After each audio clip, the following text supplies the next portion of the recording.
in the basic engineering, when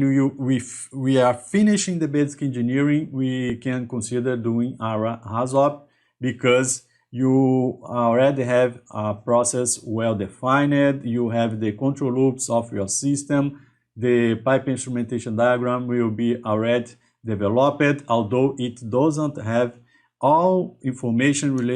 from the suppliers. You already the big picture of the process. And another step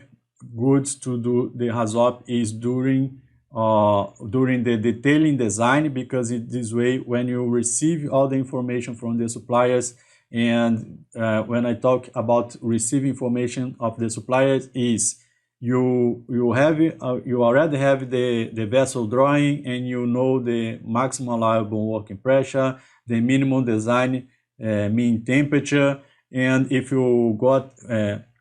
the pump, you have the curve of the pump, so you have the maximum and minimum conditions that the equipments can work in a mechanical point of view. And another once you finish the Hazop, there are some procedures that must be done, but during the life of the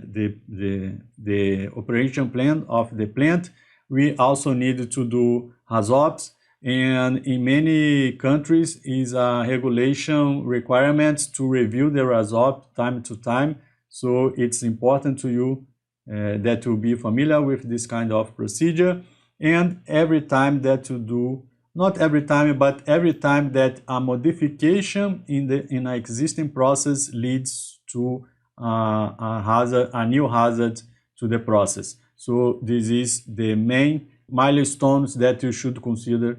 doing a Hazop.